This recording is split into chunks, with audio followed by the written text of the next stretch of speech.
DMTV Info, votre chaîne d'information en temps réel. La politique, la santé, le sport, les faits de société, la musique, les rumeurs et bien plus encore. Vous découvrirez cela dans notre chaîne DMTV Info.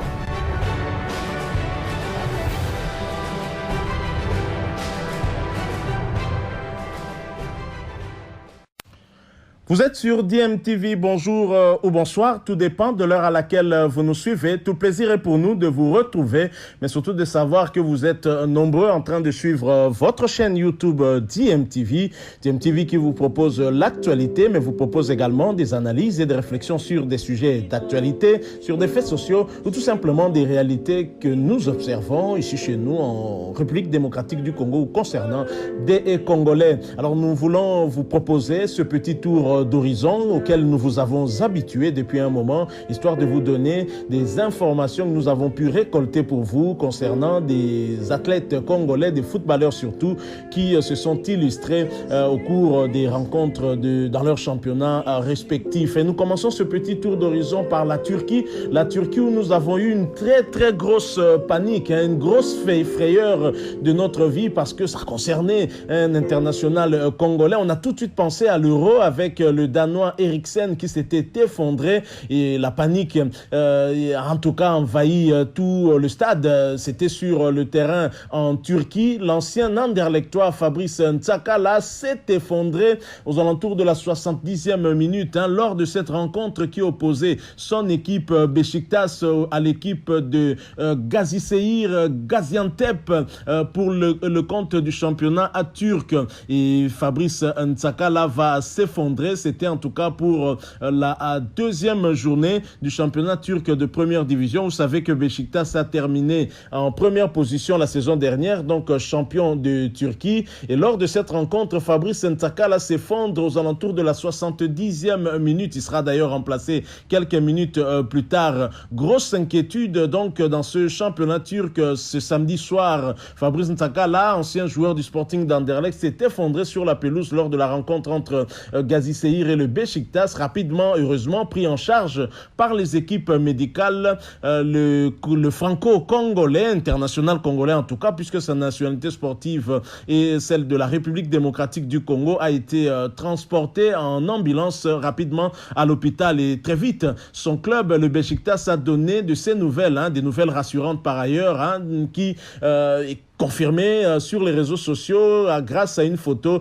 publiée du joueur en train de nous montrer en tout cas un très joli sourire. Bien évidemment, Fabrice Ntsakala ne pouvait pas continuer le match en raison de ce malaise. Conscient, il a donc été transporté par mesure de précaution à l'hôpital. Voilà ce qu'on peut lire notamment dans le message qui a été publié sur Twitter par son club. Alors le match, bien évidemment, s'est poursuivi. Il n'y aura d'ailleurs ni vainqueur ni vaincu. Un match qui était très disputé, un match au cours duquel l'international congolais était bien titulaire en défense de Beşiktaş, du côté gauche, bien évidemment, c'était un latéral gauche. Ce match qui était très disputé, je l'ai dit, s'est soldé par le score de 0 but partout et Fabrice Ntsakala a été remplacé à la 76e minute après ce malaise-là. Alors un match qui était quand même un tout petit peu à l'avantage de Beşiktaş et Fabrice Ntsakala en termes de possession de balle, 60 contre 40 pour Gazisehir. Et donc Fabrice Ntsakala n'aura peut-être pas trop à regretter. Son club n'aura pas perdu, mais aura quand même obtenu ce point du nul à l'extérieur. Alors la confrontation entre les deux équipes avant cette rencontre tournait un tout petit peu à l'avantage de Beşiktaş. Lors des 3 derniers matchs, Beşiktaş en a remporté 2 et Gazisehir Gaziantep en avait remporté en tout cas 1. Donc voilà,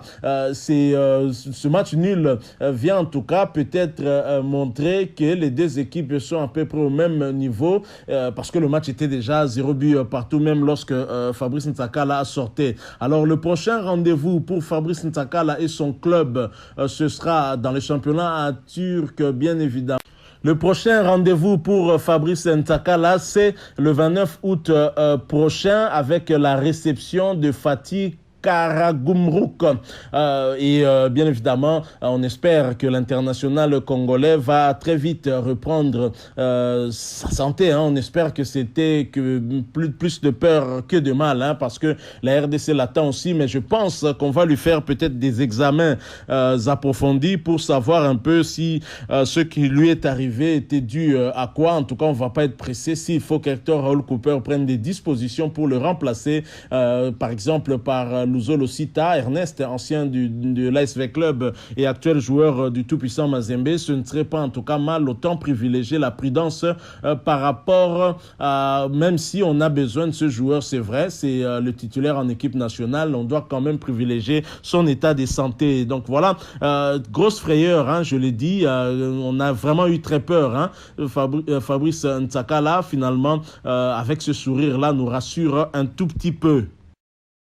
Quittons la Turquie et Fabrice Ntsakala et donc cette mauvaise nouvelle venant en France en Ligue 1 où se jouait la 3e journée du championnat français de Ligue 1 et ce déplacement de Lens à Monaco et Lens avec ses Congolais Gaël Kakuta, international, et Simon Banza qui sortent les biceps face à Axel Dissassi et Benoît Badiachile. 0 but contre 2, c'est le score qui sanctionne ce match et ce match qui s'est déroulé bien sûr dans une ambiance bon enfant, a vu du côté de l'AS Monaco Axel Dissassi être titularisé dans la charnière centrale de cette équipe de Monaco et l'entraîneur monégasque avait opté pour système le 4-4-1-1 et ce système n'a pas ébranlé le Racing Club de Lens. Alors quant à Benoît Badiachile, il est resté sur le banc, il n'a pas fait en tout cas son entrée en cours de jeu. Alors du côté de Lens, c'est Gaël Kakuta, le maître à jouer de cette équipe de Lens qui avait été aussi titularisé. Simon Banza, quant à lui, était sur le banc, mais il va faire son entrée,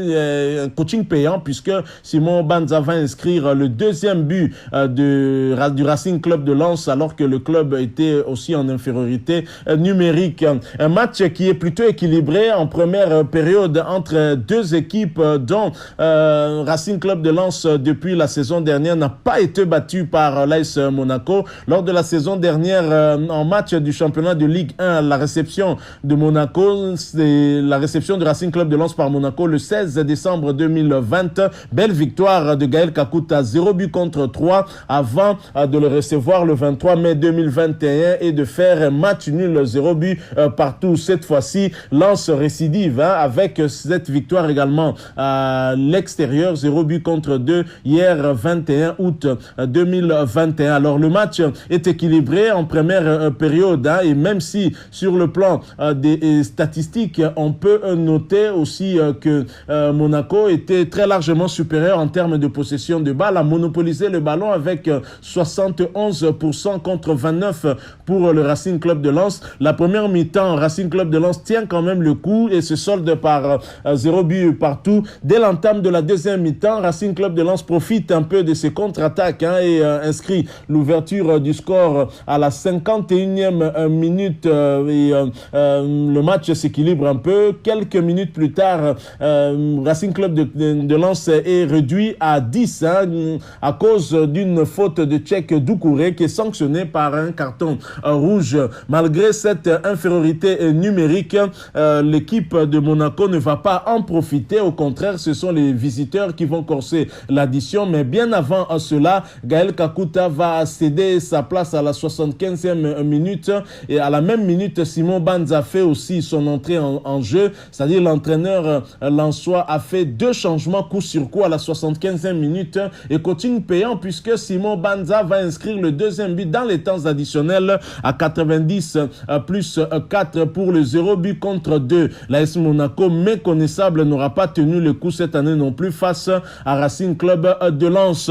Alors pour la prochaine journée, l'AS Monaco va se déplacer d'abord avant de jouer 3 en prochaine journée, ce sera le 29 août 2021. L'AS Monaco aura un déplacement périlleux aussi du côté de l'Ukraine pour le compte de la Champions League européenne et pour y affronter Shakhtar Donetsk, ce sera le 25 août prochain. Et vivement que cette équipe puisse se ressaisir très rapidement, sinon en tout cas elle court vers la catastrophe parce que le championnat championnat est quand même un peu mal débuté par l'AS Monaco qui ne tient pas vraiment le coup et ce n'est pas bien. L'AS Monaco a aligné ainsi 3 défaites. D'abord en Ligue 1 face à Lorient, c'était le 13 août, 1-0 en déplacement, et à la réception de Shakhtar Donetsk, une défaite à domicile, 0 but contre 1, et maintenant défaite à domicile encore en Ligue 1. Rien ne va pour l'AS Monaco, il faut vite rectifier les tirs, sinon ça ne va pas. Alors du côté de Racing Club de Lens,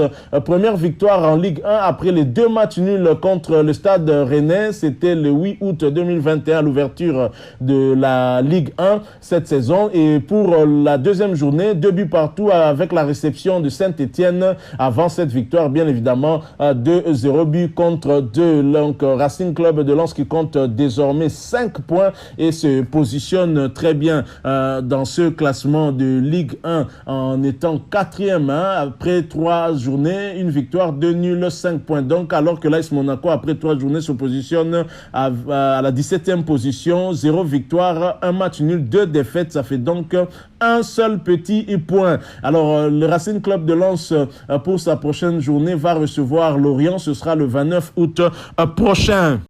Quittons la Ligue 1, mais ne quittons pas la France. Nous allons du côté de la Ligue 2. Ligue 2 où nous allons retrouver un international congolais qui a d'ailleurs été rappelé par Hector Raoul Cooper, mais à un moment, on a parlé d'une blessure. C'était une fausse alerte, puisque Shadrack Akolo a bien joué hier lors de la réception de Sochaux. Son équipe qui jouait pour le compte de la 5e journée a fait match nul, le premier d'ailleurs de cette saison. Et Shadrack Akolo n'avait pas été titularisé lors de cette rencontre. Je rappelle que les 2 équipes se sont séparées dos à dos, 0 but partout, ni vainqueur ni vaincu. Shadrack Akolo va faire son entrée en jeu à la 64e minute, mais cette entrée ne va rien changer au score puisque les 2 équipes vont se séparer toujours par ce même score nul et vierge de 0 but partout. Il faut dire que lors de cette rencontre, l'avantage en termes de possession des balles était un tout petit peu du côté de Sochaux, 59 contre 41. Alors les 2 équipes, bien évidemment, viennent de faire en tout cas leur premier match nul après 2 matchs de la saison dernière où chaque équipe avait profité de son moment fort. Amiens, lors de la phase aller, est allé battre Sochaux à domicile sur le score de 0 but contre 2. C'était le 26 octobre 2020 avant de perdre également à domicile le 20 février 2021 à l'occasion du match retour de la Ligue 2, 0 but contre 1. À noter que pour le match d'hier, les 2 équipes avaient écopé chacune d'un carton rouge. Prochain rendez-vous entre les 2 équipes pour le match retour, ce sera le 5 février 2022. Mais en attendant d'y arriver pour la phase retour, Amiens devra se ressaisir aussi très rapidement puisque cette équipe va se déplacer du côté du club niortais. Ce sera le 28 août 2021 prochain. Donc voilà. Et en ce qui concerne bien évidemment cette équipe de Amiens, je l'ai dit, une victoire, un match nul et 3 défaites. L'équipe de Amiens a commencé par 3 défaites. D'abord le 24 juillet 2021 avec la réception de l'AJ Auxerre, 1 but contre 2, et le 31 juillet 2021 en déplacement du côté de l'AC Ajaccio, Amiens a perdu 3 buts à 1, et le 7 août 2021 à domicile, Amiens a perdu également contre Quevilly Rouen, 1 but contre 3, et finalement s'est ressaisi en allant battre Guingamp à domicile, 0 but contre 2 avant ce match nul contre Sochaux. Donc on espère que Shadrack Akolo et son équipe vont continuer sur cette lancée et ne plus perdre afin de mieux se positionner dans le classement de championnat de Ligue 2, parce qu'actuellement Amiens occupe la 15e place au terme de 5 journées, je l'ai dit, une victoire, un match nul et 3 défaites, ça fait donc 4 points. Ce championnat reste dominé par Toulouse qui a 13 points. Donc voilà tout, nous restons toujours en Ligue 2 bien évidemment. Ligue 2 où nous allons avoir des nouvelles d'un autre joueur d'origine congolaise. Il s'agit de Lionel Mpassi-Nzahou, lui qui est plutôt gardien de but et qui jouait pour le compte de la 5e journée également avec son équipe de Rodez AF. Et belle opération donc pour Lionel qui était bien titulaire dans les bois de cette équipe de Rodez, qui est allé arracher une victoire du côté de Valenciennes, 1-4 alors que la première mi-temps s'était soldée par le score nul et vierge de 1 partout. Alors il faut dire que ce match avait bien débuté et l'équipe de Rodez AF a inscrit 3 buts en seconde période et Lionel a gardé sa cage inviolée lors de cette deuxième période. La République démocratique du Congo qui est, on peut dire, en crise des gardiens de but depuis la retraite de Kidiaba. C'est vrai que nous avons bien évidemment l'actuel titulaire, il s'agit bien du gardien Joël Kiasumboa, mais quand même on ne se rassure pas parce que jusque-là, si vous observez bien la liste des léopards, vous constaterez des changements également dans ces compartiments-là, gardien de but. Et pourquoi pas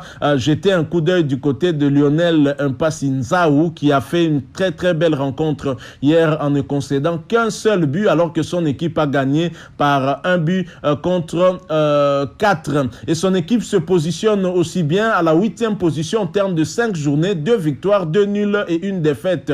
8 points donc très large, très loin devant Amiens de Shadrack Akolo. Et pour la prochaine journée, Lionel Mpassi-Nzahou et son équipe vont recevoir Dunkerque. Ce sera le 28 août 2021 prochain avant de se déplacer du côté de Amiens pour y affronter Shadrack Akolo. Ce sera le 11 septembre 2021. Donc voilà tout pour ce petit tour d'horizon. Nous sommes arrivés à la fin. Si vous l'avez apprécié, si vous l'avez aimé, laissez-nous un maximum de j'aime. Likez donc cette vidéo. Merci de partager avec nous aussi votre point de vue sur ce petit tour d'horizon en nous le laissant à travers un commentaire. Vous êtes nouveau ou ancien sur cette chaîne, mais vous ne vous êtes jamais encore abonné, n'hésitez pas, abonnez-vous et n'oubliez pas d'activer la notification en cliquant tout simplement sur la petite cloche que vous verrez apparaître dès que vous serez abonné parce qu'elle vous permettra de ne plus rien manquer des prochaines vidéos que nous allons vous proposer. Encore une fois, merci à vous. Nous espérons vous retrouver bientôt avec un autre sujet d'actualité. En attendant, portez-vous bien et DMTV vous dit au revoir.